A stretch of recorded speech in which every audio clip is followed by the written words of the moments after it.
Hello, everyone, and welcome to People in Sales, Not Salespeople, a podcast where we analyze the person behind the salesperson. I'm your host, Matthew Terry, founder and CEO of Suade, and I'm super excited to introduce Ed Porter, founder of Blue Chip CRO. Ed, how are you doing?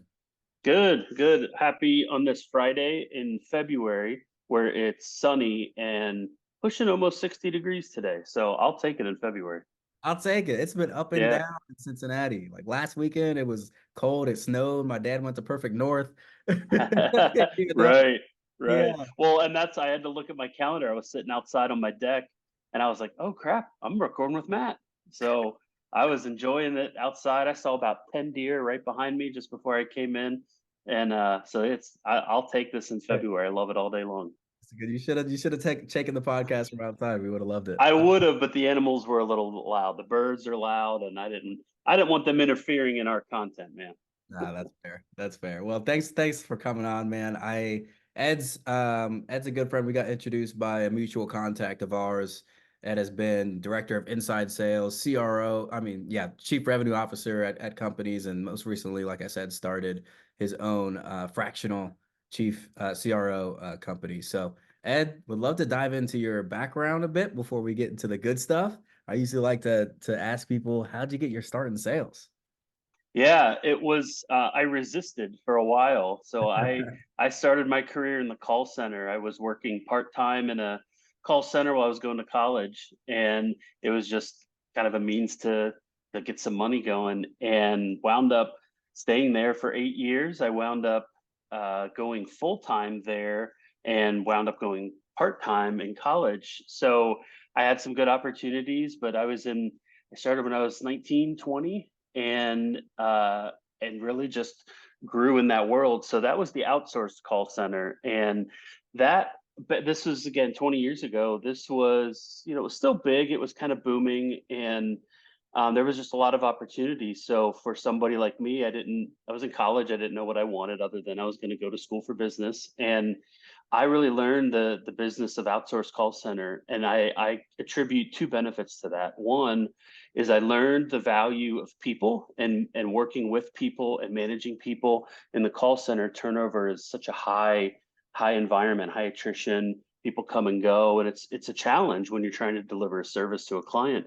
So I learned a lot about the people management side and the service side too. And the second part is the business. So in the outsourced contact center, your people are your product. So everything was on margin. You're really looking at how much money you're spending and how much money you're billing and productive time, and it all comes down to margins. And in back then it was a pennies business. So I got to learn a lot about it. And being in that world, I got to work with different clients and selling different services and products.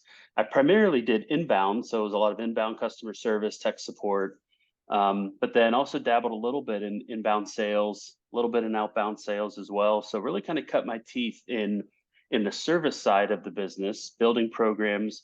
And I found myself at 26, 27 years old, was managing multiple call centers, had about 1,000 people rolling up to me, and spent some time in the Philippines helping the VP over there run and reorg that site.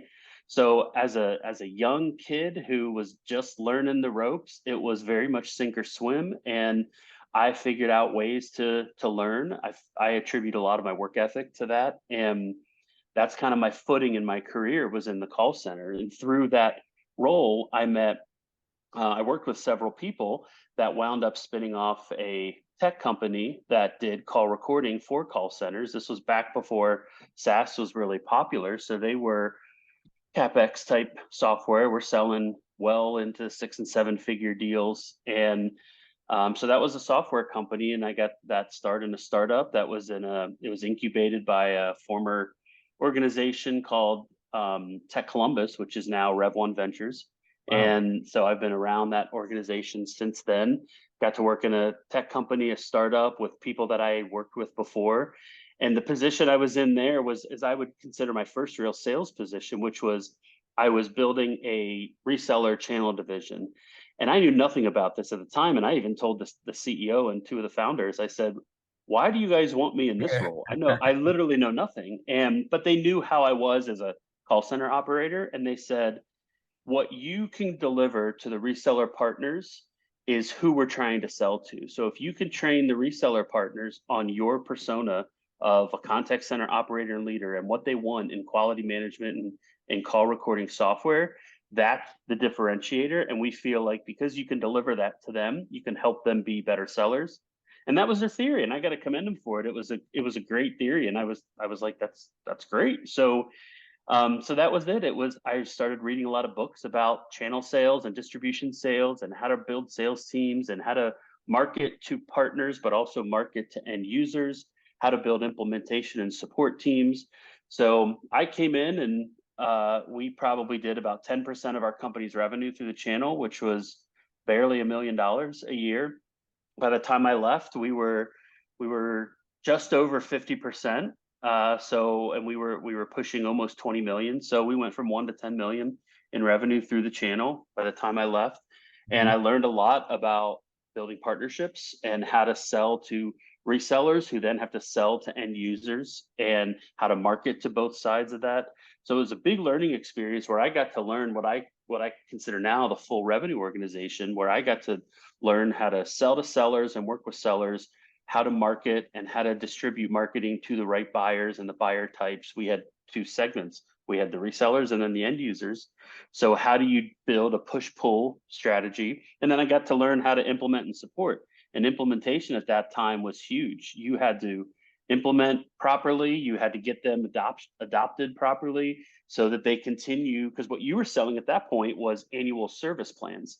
So you were trying to sell support contracts and maintenance contracts. That was your only source of recurring revenue. So that was the sell, is you had to get in there, make sure you were sticky, get them to continue to buy multi-year support agreements. And so I got to learn the whole ropes in that time there, which I loved. And I got recruited to go build an inside sales team after that.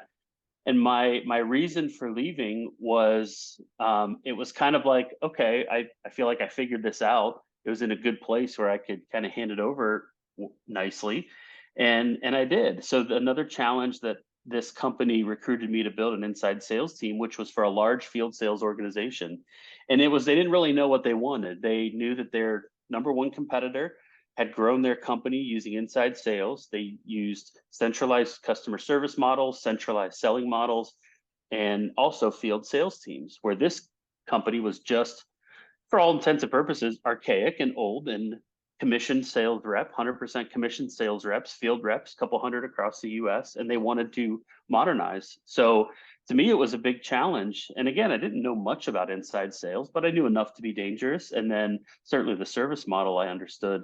So that was building from the ground up. Literally, I come into day one of employment and there's not even carpet in the office. So I had to furnish the office, hire the people, and we hit the ground running. So I learned a lot about full cycle sales reps, because that's exactly what we did. Is all of the sales reps we hired, they hunted, they prospected, they serviced, they sold, they did everything. They were collecting invoices, they were handling customer returns, they were soup to nuts, full cycle sales reps. And that's a really tough world when you have to prioritize your time.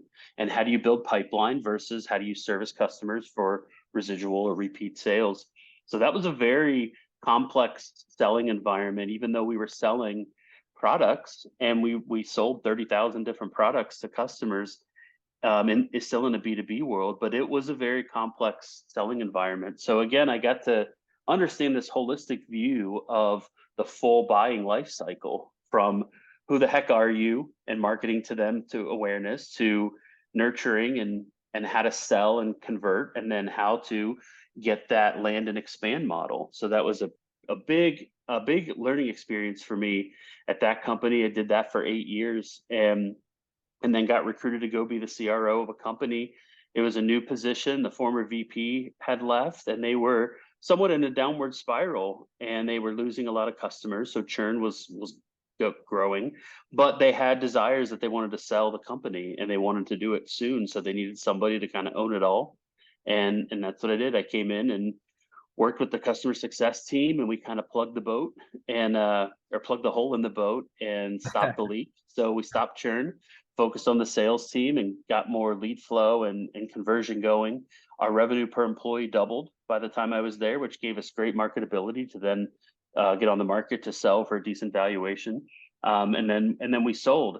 I feel like I was just scratching the surface. I was a little bit of like, hey, wait, hang on, like I'm just getting warmed up. Give me another year, give me Yeah, another right. two. And Double. yeah, it was a little premature on my part. I wish they would have just hung on a little bit longer. But you know what? They got a good valuation and they got a good sell, and we got an exit out of it. So at that point, I didn't know what I was going to do, and I had a couple people call me saying, "Hey, I could use some help in certain areas." And here I am, 5 years later, niching down into fractional CRO, working with companies that want to grow and tending to work with a lot of companies that are at that point where they have some people doing some things, so they're up there in revenue, and now they're figuring out the plans to how to add leaders and how to get leaders to add leaders and how to align your marketing teams and your customer success teams with your sales org.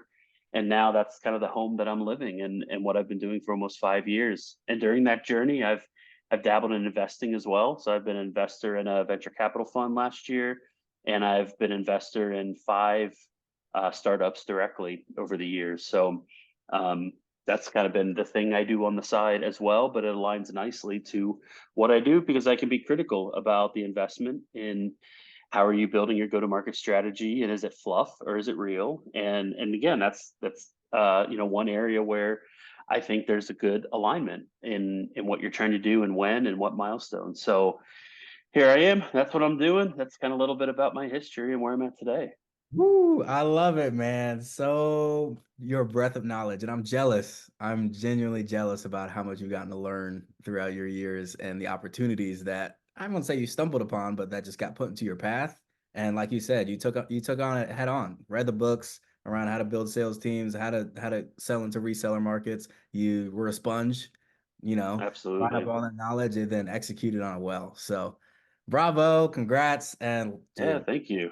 Got a lot to talk about then. So Call Copy Heck was yeah. the company Yes. after the call center. Yep. Um, and you got brought in there as a reseller division because they saw something in you and they knew you could talk to their customer. You spoke about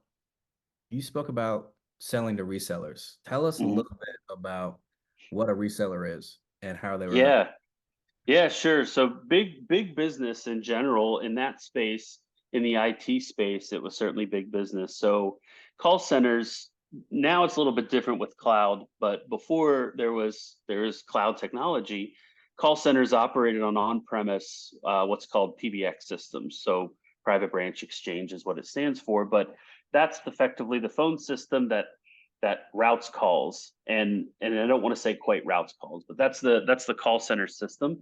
And then there's applications that sit on top of that can do certain things, that can route, that can report. In this case, call copy was a call recording system. So we were tapping into the PBX system that they were using so that we could get the audio, and then we recorded the audio, and then we had other ancillary tools that supported that, which was QA scoring, so people could build evaluation forms for their teams and score them and capture that data. We did some workforce management around scheduling and adherence. And so a lot of it was centered on a performance management from the quality assurance perspective. So what's unique about that is you can go to market to a contact center and say, hey, you want to record your calls or you need to record your calls? Hey, you can use me. And the hard part about that is people some people didn't know us, and there's a trust factor in there, so it was really hard to go to market.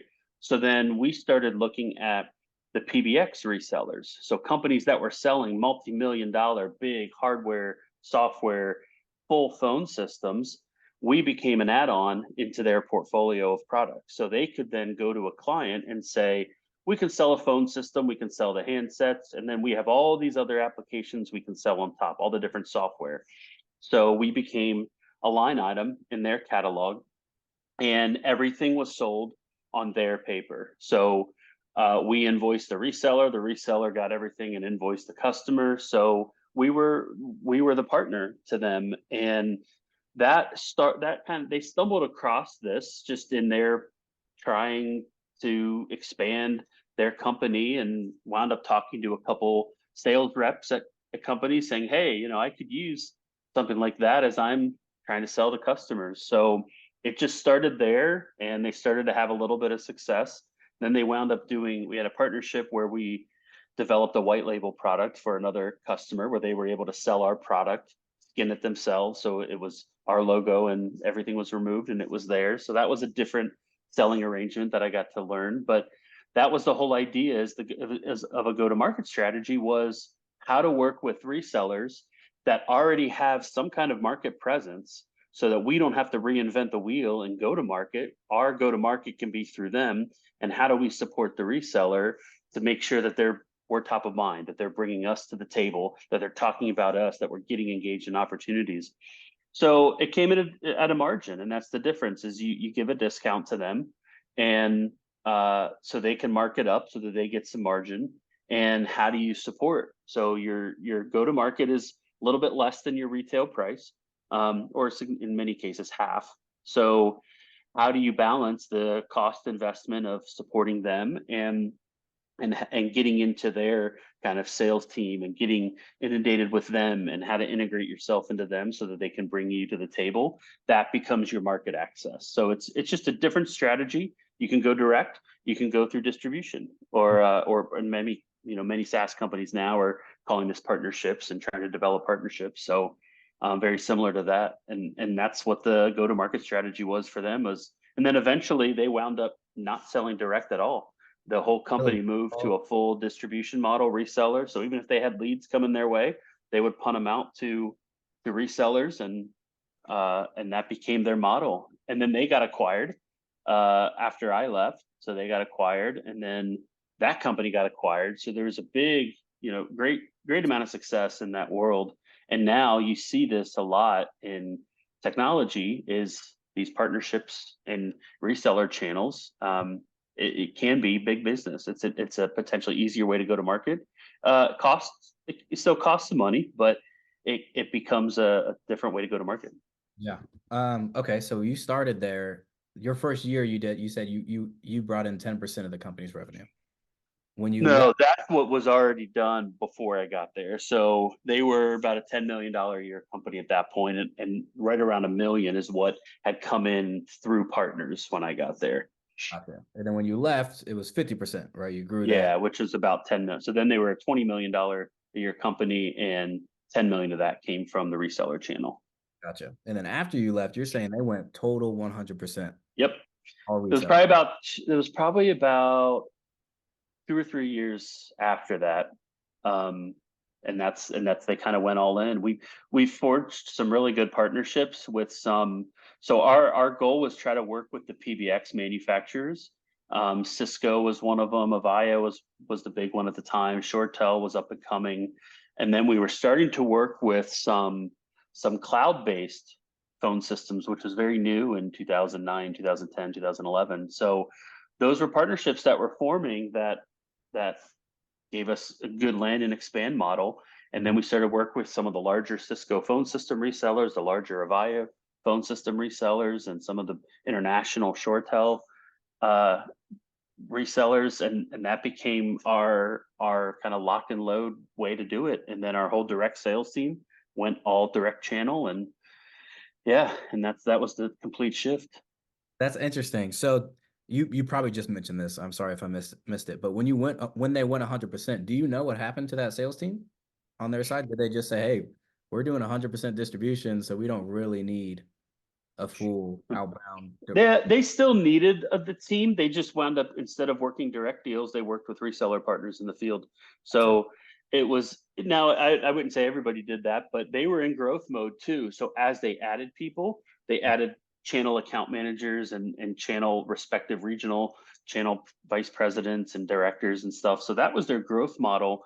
The existing team, when I left, I had 4 channel managers that reported to me. Each had a region in the US. And then I think there was another 3 or 4 that were direct sales reps. So there were only 8 sellers by the time I left. So, and then the other 4, they wound up transitioning and moving over into channel. And it wound up being, pretty easy Hmm. and pretty easy migration. So, and then as the expansion happened and they added more people, they eventually added an inside sales team and built up a BDR team that was hitting channel partners and trying to bring that down the line. And so, yeah, that's how the support changed, or the direction changed, and how everybody was on board. Gotcha. Nice, nice. Last question about reselling, because this is Yeah, kind of like I'm kind of doing this, as you know, with the company I'm talking to. So yeah, oh yeah. it's always good to hear different perspectives on GTM. When, as in a company's life cycle, when do you start thinking about your reselling strategy, or even if reselling is good for you? Start so always start thinking about it day one. Okay. Now, it doesn't mean you need to execute it, but it should be part of it. There are pros and cons, and I wound up having a conversation with a friend of mine years ago that said, "Well, why doesn't everybody just do go to market through resellers and partnerships? And why wouldn't you just tap into existing networks and markets?" And I'm like, "Absolutely, put that on the pro side of the checklist." Hmm. The con side to that is you have to get them to care about your product as much as you do, which they don't. And that's really hard. So if you think it's hard to get sales reps onboarded, trained, and selling and and ramp up, it's double that amount for partners because they have their own routine. They're already potentially comfortable. You have no impact on their own coaching and accountability and development. So it is very difficult. So it should be thought of, but it's the trigger point you think about is what you and I even talked about several weeks ago, which was how much resources are needed to support this. And that's the hard part because if you wind up hand holding a lot of people, it's a huge time sink. Not Hmm. to say that it can't be beneficial, but it's distracting around other priorities in the business. So it is a strategy that should be thought of.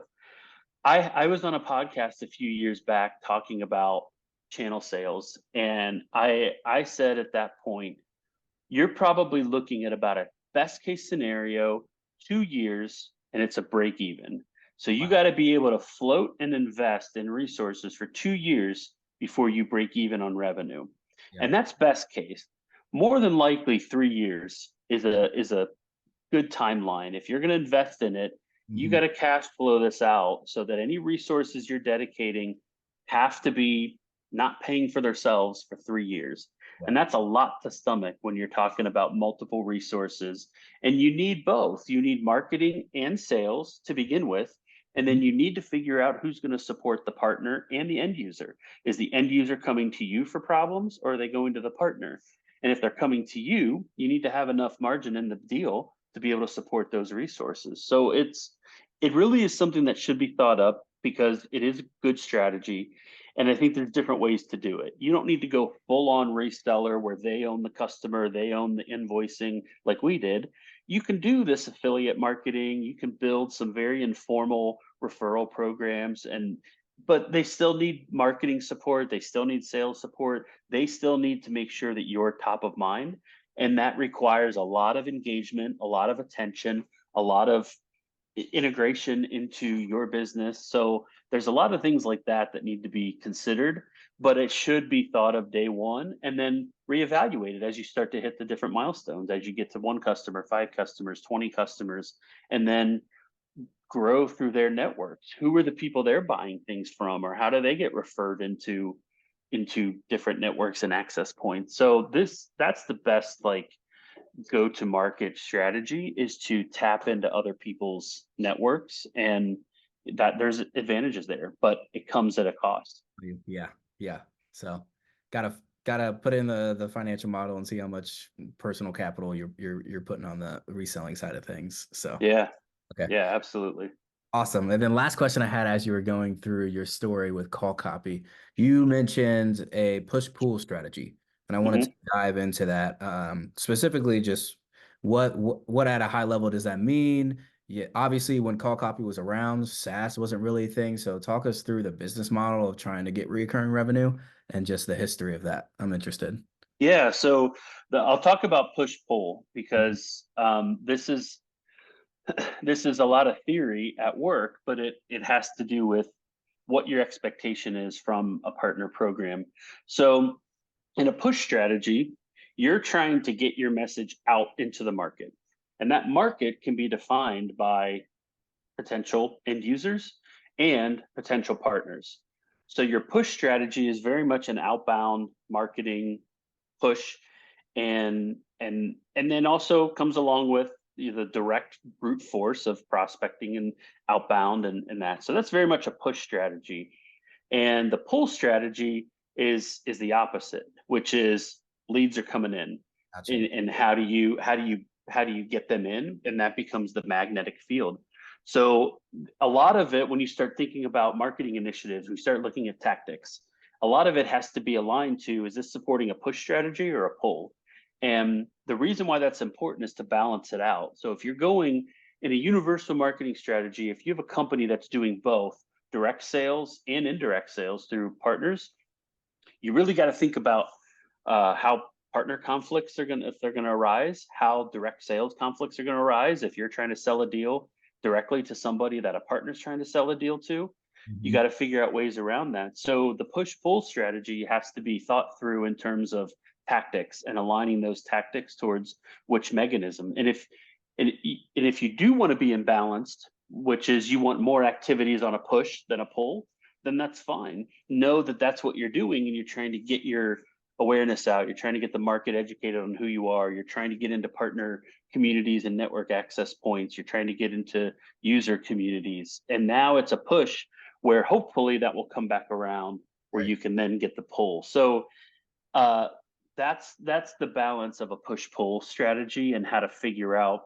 what's the objective of a particular initiative or a tactic, and making sure that that's thoughtful and intentional instead of like a generalized spray and pray, Yeah. because you can very easily alter what you're trying to accomplish when you're trying to do everything at once, and you're just trying to put out content and work SEO and try to get on social channels. Well, that's all great, but I'm not interested in having 100,000 followers.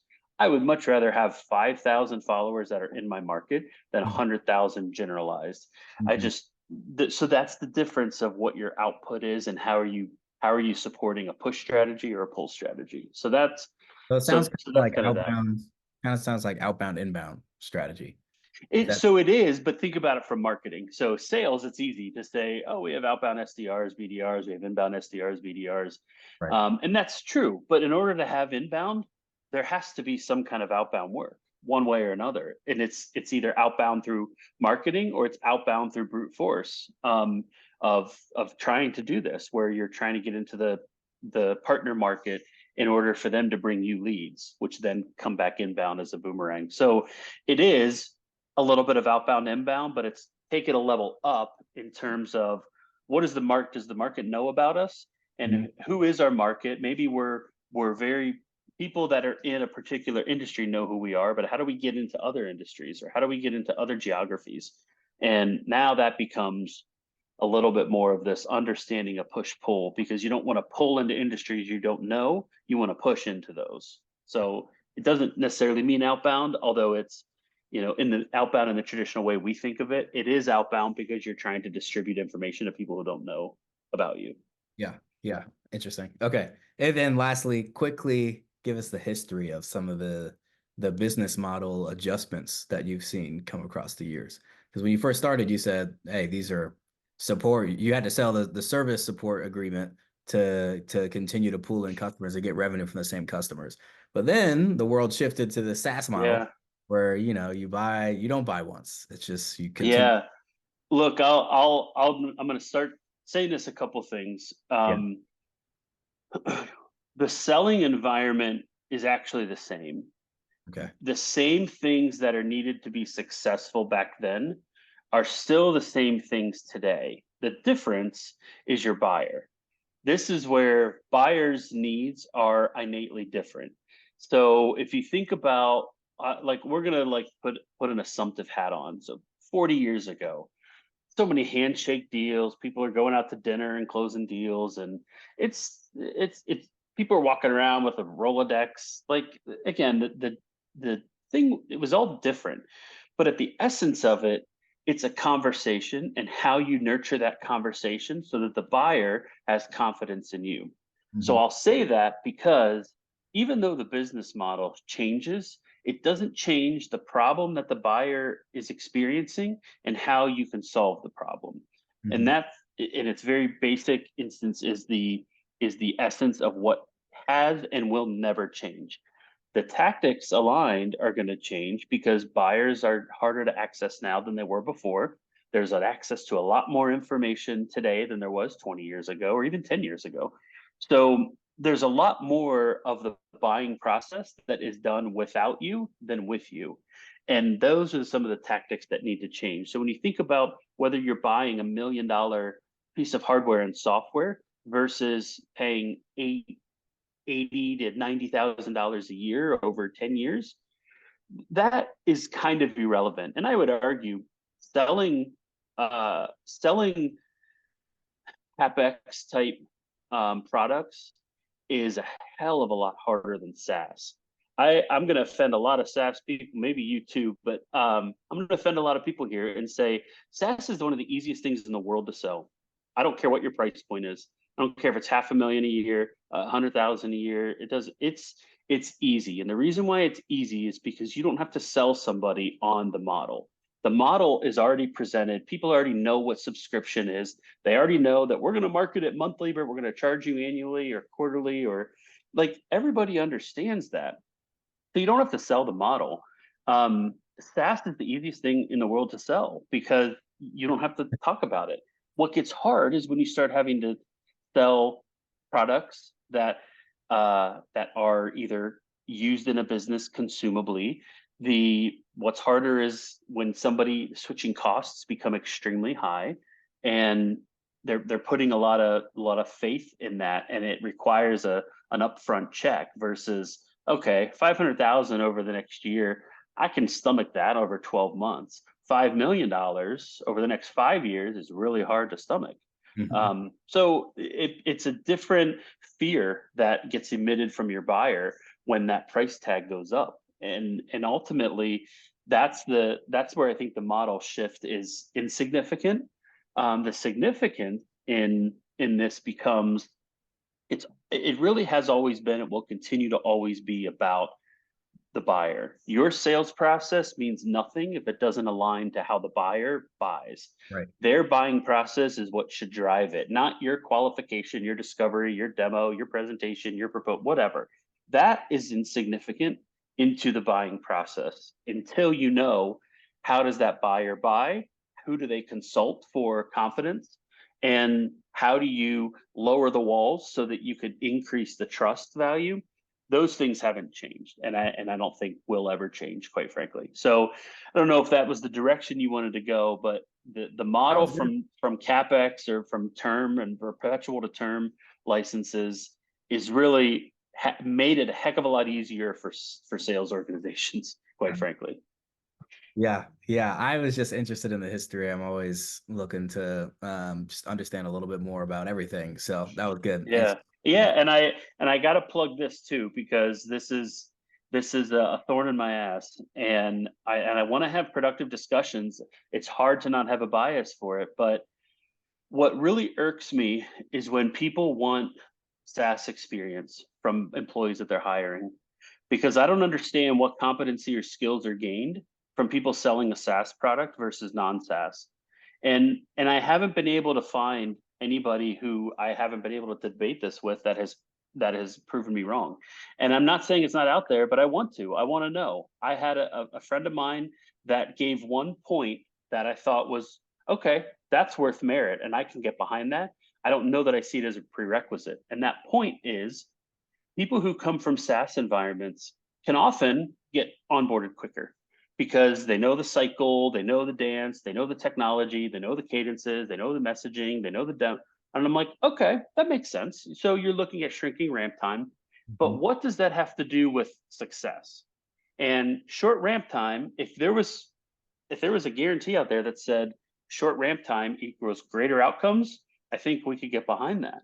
But there's nothing that aligns to why does a seller or marketer or customer success leader need to know or be in a SaaS environment in order to be successful in this SaaS company. And I haven't been able to find it. And I argue all the time, SaaS is not an industry. SaaS is a development and engineering process, and it's a financial accounting model. That's Mhm. it. There's nothing else behind that. It's not an industry. So that's the big thing that I think I want to, if I can impart one thing in this audience, is to really think through what you're looking for in SaaS experience, and does that equate to an increased skill or capability that somebody will have that will warrant better outcomes of them in the job performance. So, and that's, I think, the hard part. That's the hard part to analyze. It's a hard part to view, but that's where I see things going. I kind of took this in a different turn, but it's a pet peeve of mine. In fact, I'm going to go on a rant on my own podcast about this topic, and I'm hoping to get some good feedback because I do want to be proven wrong. I want to learn. I really want to understand this, not from a biased set of eyes like myself. So I need that feedback. Well, I think it's good that you're challenging the status quo of sorts, and just how people think about it. So I'm curious as to what will come out of your Yeah. So you better learnings. believe if I ever see a job description from Suade and it says SaaS experience, I'm calling you, Matt. I'm going to say, listen, let's talk. What does this mean? What are we doing? Yeah, right. Yeah.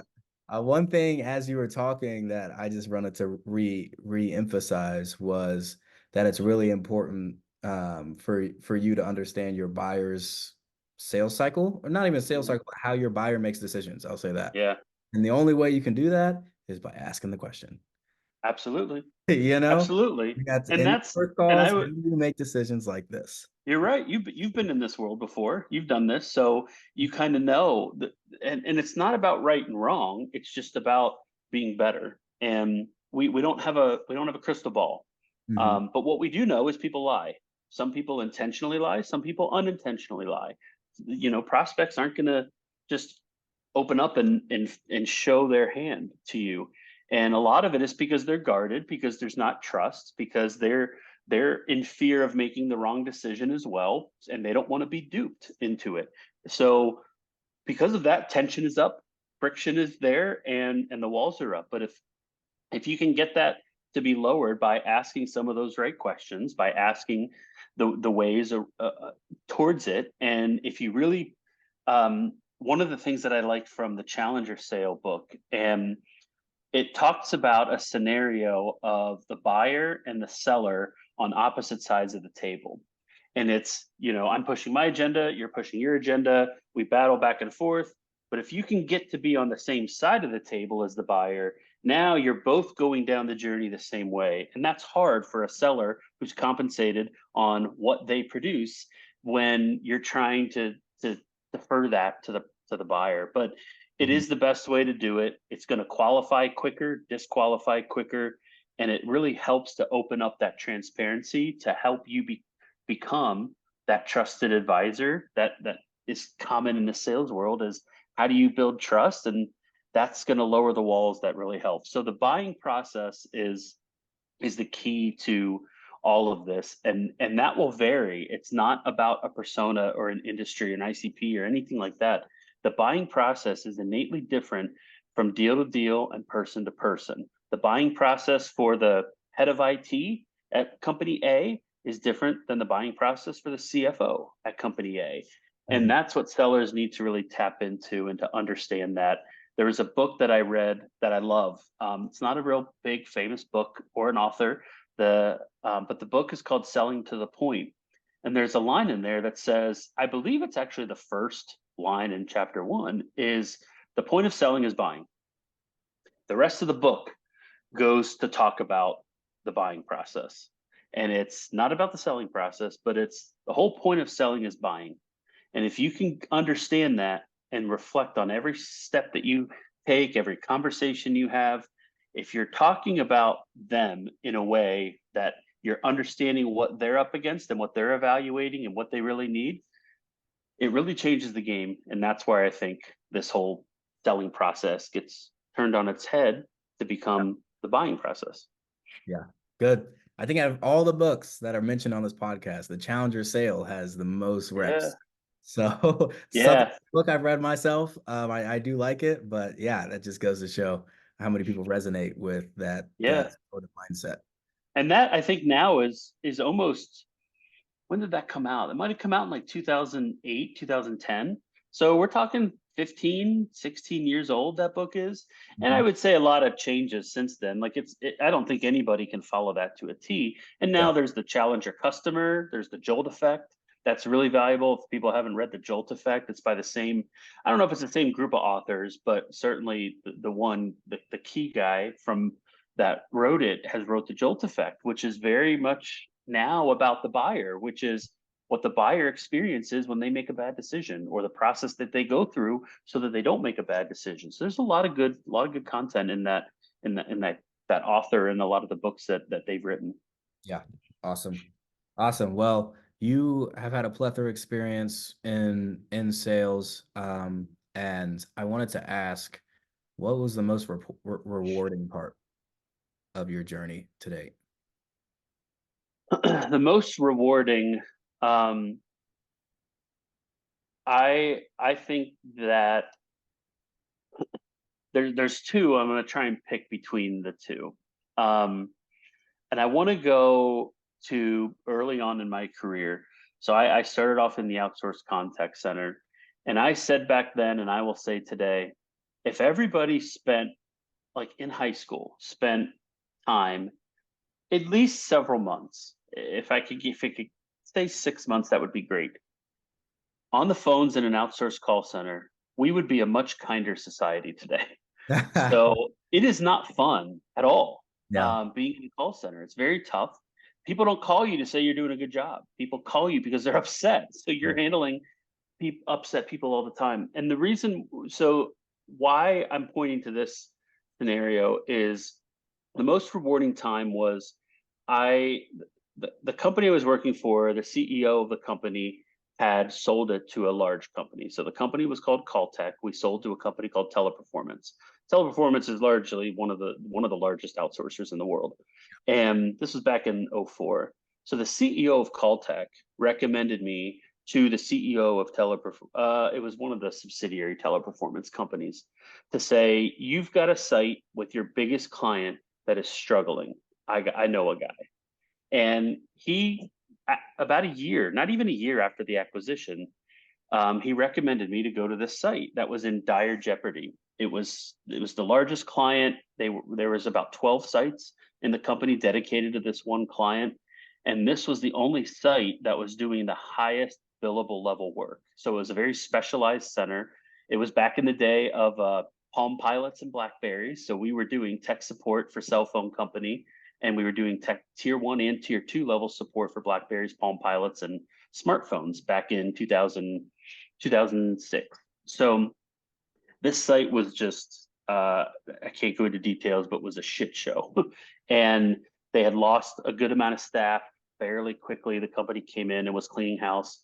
And I got recommended to come lead this site. And why it was the most rewarding is, at its essence, you're trying to work with people. And if you understand as a leader of many people, is that's your key, is people are human, people have emotions, people care and don't care. So the rewarding experience there is the site was put on notice that they were going to shut down, and I was able to prevent that. Wow. And there was, not only was I able to prevent that, but we turned this site around to be one of the top sites in the whole. There were about 72 call centers for this client worldwide across all different vendors. And I got to be the fourth highest site in issue resolution, customer satisfaction. I mean, we turned things around. And I don't say that this is a me thing, because this has to do a lot with community and how you build a culture and how you can help drive things forward. So it was a very rewarding experience professionally. And I will also say personally, because it was at that time where I met my now wife. And I've been Wow. married to her. I've been married to her for, it'll be 15 years this year. So Yeah. I met her back then through this, and so I have two things that I'm very Right. fortunate to have, professionally and personally. And if it weren't for this, the CEO saying, "Hey, I know a guy," Mhm. I wouldn't have had either. Wow. So I would have to say it's definitely the most rewarding. Talk about rewarding, man. Let's Yeah. go. Hell yes. Hell yes. Dude, that's huge. Oh, I love those type of stories when someone can come in when a company is on the decline in the valley and really figure out how to build it up. And I feel like a lot of it has to do with culture and getting everybody aligned on a certain just goal or topic. So Yeah, it's huge, man. hell Congrats. yeah. Thank you. Awesome. We talked about this a little bit at the beginning. I know we have 10 minutes here, but Yeah. I'm gonna dive in. I'm curious about your thoughts on AI in sales. How has artificial intelligence changed the landscape of sales? It I don't think it's changed yet, but it is absolutely going to change. And I love it. I love it and I hate it. So it's a little bit of both. What I don't like is I don't like the laziness that's employed by, hey, we'll just use AI to do things and boom, it happens. So you can't trust it all. It's certainly not where it is. In fact, if you ask, this is the one gripe I have right now. The custom GPTs have helped, but if you ask AI to write a good sales email, it starts off with the worst line ever, which is, I Thank hope this email finds you well. And it's just like, no. So those are the things. Yeah. Now, I'm going to say that with a little bit of a contradiction, which is where AI is helping is it's helping us to remove a lot of the kind of lower grunt work that we have to do. It's giving us good starting points. It's giving us most of the way there. Let's call it 50% or 80%. There's AI being deployed in the customer service side for chatbots.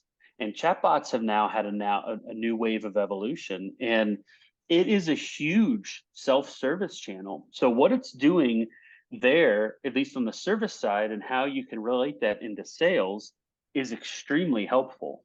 So what needs to happen, which I think will happen over time, and I say over time in like probably the next 1 to 3 years, is that the interactions that need to be cultivated in order to help a buyer make better buying decisions will be able to be done. And quite frankly, it doesn't matter if it's a human or not, as long as the person believes that the information is accurate. That's the hard part.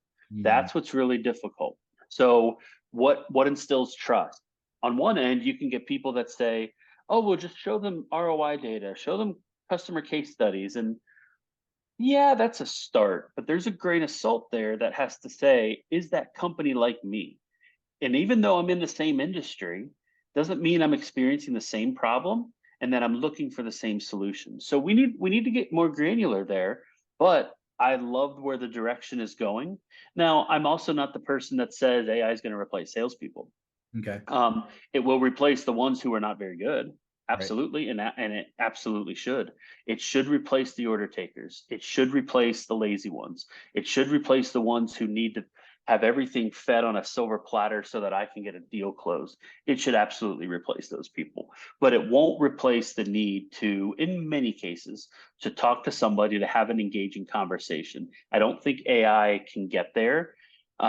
Maybe it will. I mean, technology is going to evolve exponentially, so it may, but being able to have a thoughtful conversation and to really relate it to what a buyer needs as a safety net, Mhm. um, I think it's still going to be there. Now, when you're looking at, again, I'm going to talk Amazon. You're buying Amazon products, you're buying stuff online and Right. e-commerce. You can pretty much get, your price points aren't very high, your risk levels are pretty low because you can make returns. So in that case, sure, you shouldn't really uh, need many. In fact, in the e-commerce world, one of the number one reasons why customers contact these companies is it's an abbreviation in the industry called WISMO, and it's an acronym for "Where is my order?"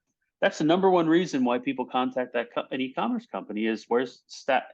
Why can that not be automated? I have no clue. It can. It just needs to be done. So that's the big one. And if you can alleviate that, now you're employing customer service people that can handle more complicated issues as opposed to those remedial issues. So AI can absolutely take those out of the equation so that companies can have highly skilled, trained, coached people that are handling unique, complex issues for customers. The same thing is true on the sales side. For easy, low risk sales, sure, you should be able to use AI, use technology, use FAQs and self-service channels to be able to make those types of sales, but not all of them are going away.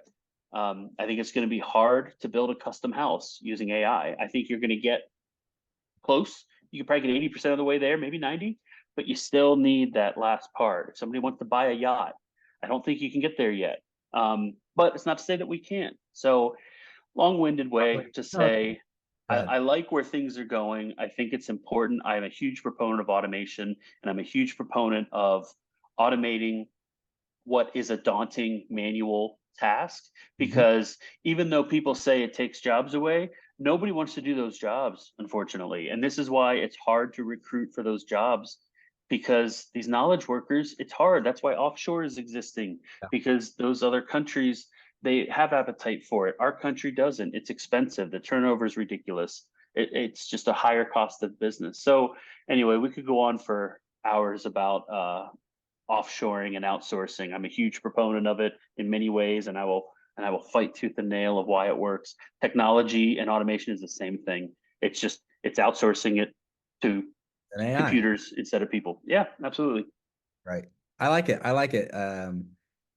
AI replacing the lazy workers is good because you do have those bottom of the barrel lazy workers who aren't putting in the work to make Yeah. it.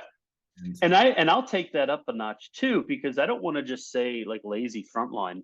You have a ton of lazy managers and lazy leaders, and they don't understand their job. Their job is to coach and develop their team beneath them. That's it. That's their number one job. And they're not given the proper training and support in their roles. So it's no wonder why people aren't doing their jobs properly, and that there's a ton of waste involved. So it is laziness in many respects, and in some cases it's certainly the skill side and as well as the will side. So both need improved, and technology certainly serves to replace those. for sure, and enhance too, just like Suade is doing. We're not here to replace anybody, but enhance and kind of have a human AI combination, um, Yeah. coached and supported in real time. So Yeah, very true. And that's where I think the difference is that where what you're doing, which I think is we've talked about this, is you're solving a big problem in a big market. And once you can get there, I'm excited for it. But this whole how do you make deviations live? So like again, call recording, what I did 20 or 15 years ago, 20 almost 20 years ago now, is that's all in the past. right, You had live call recording, but it was really intrusive to like, hey Matt, uh, you need to change this and do this. You don't have the manpower to do that. So if you can have that same voice happening or popping up on screen to tell you where to go based on what they're hearing, these are the next questions you can ask. It's guiding a real time conversation, and that's where I think the space that you're playing in is huge, and that's why not use technology. Why right, not? right. It Yeah. reduces human error and effort. Exactly. And I want to talk to you about the importance of human in the sales role because there are some AI cold calling tools and now AI videos are becoming a thing. Yeah. Big thing at Suede is empathy sells more than logic, and an AI will never be able to be more empathetic than a human because they're not human. Yeah. You don't get that sense that, hey, I'm talking to someone. I just called up Toyota to get an oil change and I talked to a robot that whole time. And it was they answered my questions, Right. the thing. I was like, cool. But then I had this cold feeling afterwards. I was like, wow, Yeah. am I gonna go to Toyota? It's just gonna be all these robots and I'm just gonna be completely alone and like there's no human Right. just to say, hey, how are you? Or give me eye contact. I just got this really lonely feeling that I didn't expect. So Yeah. That's interesting that you kind of feel that way. And the reason why I think that's interesting is not only are you right about the empathy side versus logic, but I would take that up a notch to say um, decisions are made with emotion and justified by logic. So if you try to preemptively get people to make decisions on logic, all you're doing is forcing indecision paralysis. So this is the emotional side of buying, of why do people buy is one thing, but understanding why people don't buy is another. And this is fear, and there's fear in the wrong decision, there's fear of regret, of letdown, of whatever, letting your boss down, letting your spouse down, whatever the case may be, that there's always this fear component.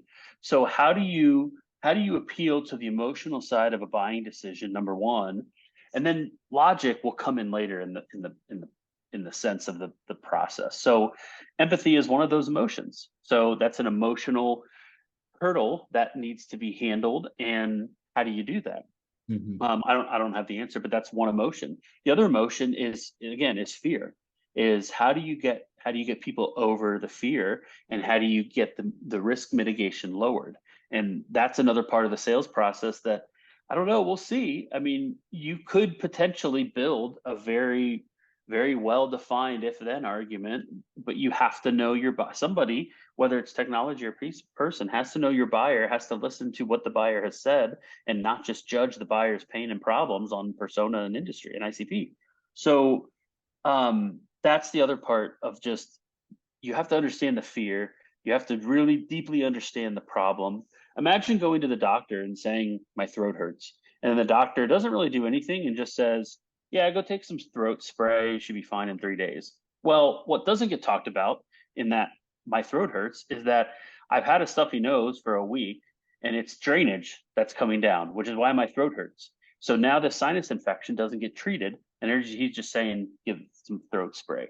It's the same thing about pain and problem. Is if we don't diagnose it properly, you can't get to the right solution. So if we just take it at face value, oh, I'm looking for a cheaper solution, or I'm looking for, my boss is on me about cutting costs. Well, that's not really the problem. Like, that's a start, but we need to go deeper into that. And I think you can build some if then logic, but ultimately you've got to be, which is what I think is interesting about what you're doing, is you've got to be able to adapt real time and be able to navigate that real time answer. It's literally like a live choose your own adventure book. So I think you can script it to a point, but there has to be some real time knowledge, understanding, and then reaction to that. And how do you invoke the emotional side? Then you justify with logic. Now you're equipped better. But again, this is where we talk about, if AI can get you 50% of the way there or 70% of the way there, that's still an improvement. That's still a vast improvement. Yeah, and one of the things we're working on with Suade is how to make an AI curious. Because when you're asking questions and what you're getting at is sometimes people don't tell you what's behind what they're actually saying. So you have to be curious, Yeah, hypothesis about their world, that's simulate really what's going interesting. on Yeah. in their world, and then ask specific questions to really get the AI to understand and you to understand what's actually going on in their world. You're right. Yeah. Yeah, So, that's really interesting. How do you get AI to get curious and ask questions instead of just giving you answers? right. So yeah, I think that's a great thing to hypothesize, especially in your world of how do you challenge it, how do you do it, and maybe it's not there yet, but could be there in a couple of years. Who knows? Right. So I know we got a hard stop at 2. I have one more question I'll ask you before I Yeah. ask the final 3. This question, I'm just curious about your answer. When it comes to creating a champion within an organization, so say you're selling to enterprise, first you create that champion and the medic kind of methodology. Hmm. What are your advice on creating that champion and keeping that champion throughout the organization and not getting ghosted, or giving that champion the right resources they need to go to management and say, "Hey, I got something for you guys." What do you? Yeah. So I would um I'm gonna go outside of the champion for a second, because if you think about a funnel and a top of funnel and coming down through the funnel, think about it in terms of people as well. So what you don't know when you start a conversation is you don't know where they're at. You don't know what role they play in the buying process. So you're not really sure where to go. And if people would just be honest, we could get there quicker. So, Right. Matt, hey, I got some technology I'm going to sell you. Are you the guy that's going to decide? Of course they're going to say yes. But so what you don't know is you don't know when you get to the champion. Now you can turn a champion, but if you don't ask those right questions on the buying process, you don't know who's in the buying committee. You don't know what role that those people play in the buying committee. And moreover, you don't know how they're going to make the decisions. So I want to deviate from this champion and really get this into a broader sense of how do you uncover the buying committee, which is secondary to why we need to understand the buying process. So Mhm. if we can get laser focused on the buying process, this is where we can use a conversation with one person to understand how do you facilitate next steps. And this is the beauty of questions. I like a lot of different, like, there's tons of sales methodologies out there. I think Medic's okay. I think Sandler's fine. I think spin selling's fine. People hate on Bance, but look, I don't care what it is you use as long as you use something. And then I would take that the next degree to say, this is really about asking the right questions. And everybody kind of loosely says, yeah, you just got to ask better questions, but nobody tells you what to ask. I'll tell you, there's a lot of people that tell you what to ask. There's a book written years ago by a guy named Mike Brooks, Power Phone Scripts. And I don't care if you like or hate scripts, what it really does is it organizes, like, I feel like it's 500, and I think that's somewhere in the book cover, like 500 things to say, and most of them are on questions. And how do you ask a question at the right stage? And a lot of these are going to give you the right answers. So that's a great starting point. Sandler, it's a great training method. Whether you subscribe to the whole model or not, it is centered on asking the right questions. And it's, how do you ask, what do you say, and how do you understand?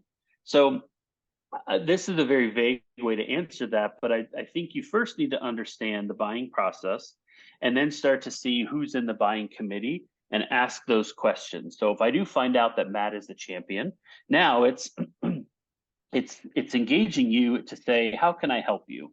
I don't want to be your adversary. I certainly don't want to be a negative side to this. So how do I partner with you while we achieve the same goal? And you as the champion have to have enough trust in me that I'm going to tell you, if we get to a point where this isn't a fit, I'm going to tell you.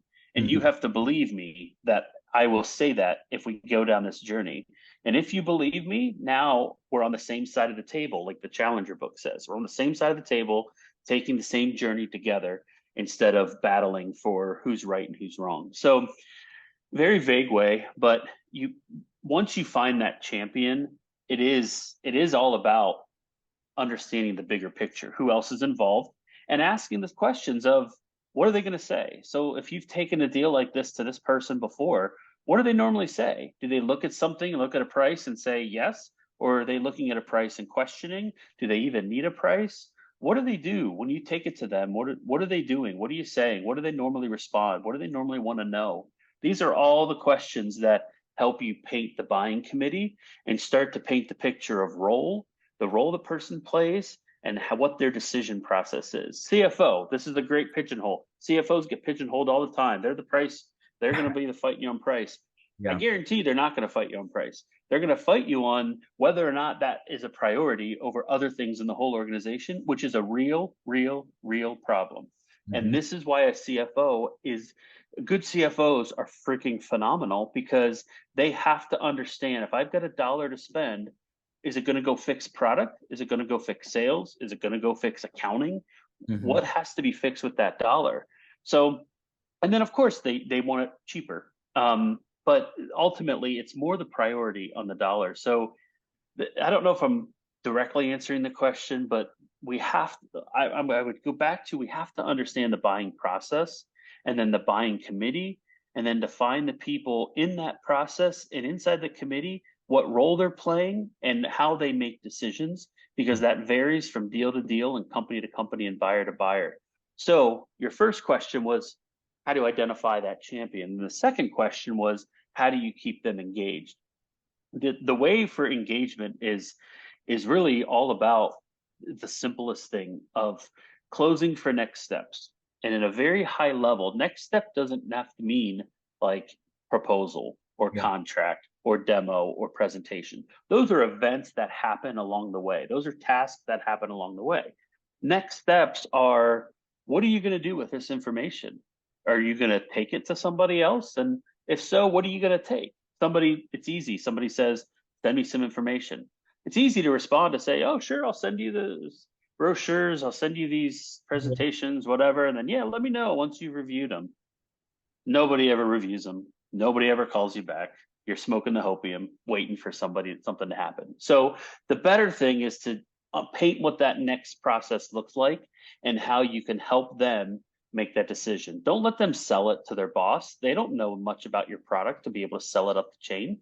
So how do you get there? And that's where you keep that champion involved because they're your resource. They can help be your guide, but at some point they're going to be the one that needs to like pass you over to somebody else. They don't have to be involved everywhere, but they have to give you the direction. If they're on board and they like what you see and they want to use it, and but they're nowhere near signing or advancing decisions, then work with them, be on the same side of the table, take the same journey as them, work with them to say what risks are involved, what's going to get your company to de-risk this decision, what's going to get this company to reduce the defensive barriers and have these more emotional, trusting conversations. Mhm. And that's exactly the role that everyone in the buying committee should be aligned to be doing. And if you get to that point, that's utopia. That's exactly where you want in the buying committees. You want everybody trusting you that you're saying that we're doing the right thing. It's just sometimes it's a fallacy, but you doesn't mean you shouldn't aim to get there. Nice. Nice. Very knowledgeable, man. Can tell your Thank years you. of Thank experience. you. Let's go. Awesome. I love that. There's lots of its and bitsy pieces in there. And my favorite line was close for the next steps. Yeah. I don't have to close for the pitch, the demo, whatever, but there's got to be that next step. What does that mean? You have to ask the questions, can't just leave it vague. Then that's when you get into the ghosting and the Yes. yeah. So that's good. All right. So last three questions. Tell us about Blue Yes. Chip CRO. How'd you start? Yes. What you do? So I love I don't get asked this much, but I love talking about it. So Blue Chip CRO is my company. It's a fractional CRO company, but the meaning of blue chip is important. Number one, I am a poker player. I've been playing poker for 25 years, for since longer than I was legal to be able to play poker. Okay. Back when the movie Rounders came out, right before then is when I learned. And then the movie came out, and I was like, "All right, this is really cool." So this was in the '90s, when early '90s when it came out. So I'm a gambler. I don't gamble a lot, but I play and I enjoy it. So back in the day, and I say back in the day, like country western, back in the day, the blue chip was the highest valued chip at the table. So it was the highest denomination chip, and that's where that now gets kind of used in the sports arena, the financial stocks. When you have a blue chip stock, a blue chip player, an athlete, it's because the blue chip used to be the highest value. So now I'm taking that into my business because I do like poker and the chips. It is a blue chip. My logo is a blue chip. And that's what I wanted to do. I wanted to have CRO in the name because it's important. It's what I do and where I want to be. And then blue chip because I believe I'm the highest value CRO. And I think regardless of when and where, I think this is the moniker that I want to brand myself. So that's why blue chip. I'm a fractional CRO. I also live by a few primary standards in what I do in my work, which is I want to understand the full revenue buyer life cycle. And I think in order to fix a problem in an organization, you can't just be focused in one area. I'm not saying that like marketing consultants and sales consultants and product consultants aren't valuable. They absolutely are. But when a company says, I have a problem with growth, it is rarely a sales problem. And that this is why somebody needs to understand the full gamut, not just of sales, but they Mhm. need to understand marketing. They need to understand customer implementation and adoption and customer success. And you need to understand who are your customers, how are you serving them, what problems are you solving, and then are you taking that into marketing to go find customers like that?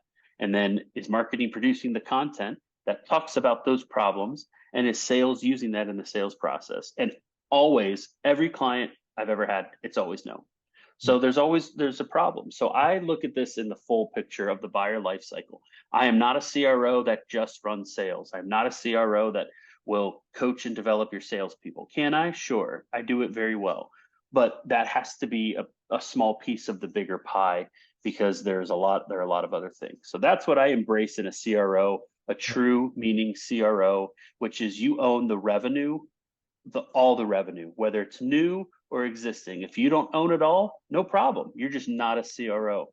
So I will fight tooth and nail that many companies misname a CRO. They hire at the wrong time, they inflate a title, and I'm very passionate about all those things. So all of those work together when I work with clients.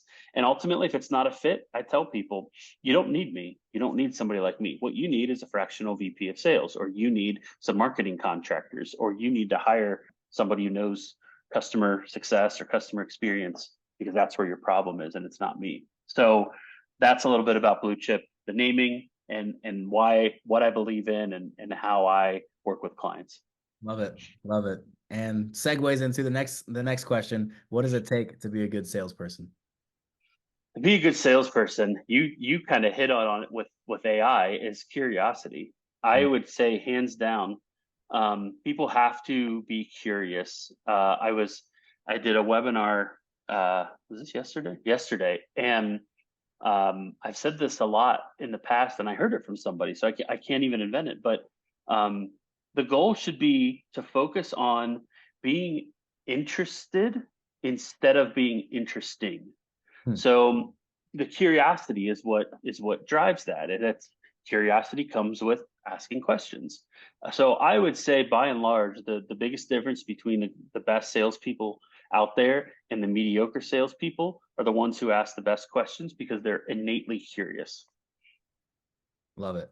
And like I said, I had two podcasts before this one, and Yeah, I asked them the same question, and one of the other sales coaches I talked to said the same thing, curiosity. yeah, yeah. So Good. Then that person knows what they're talking about.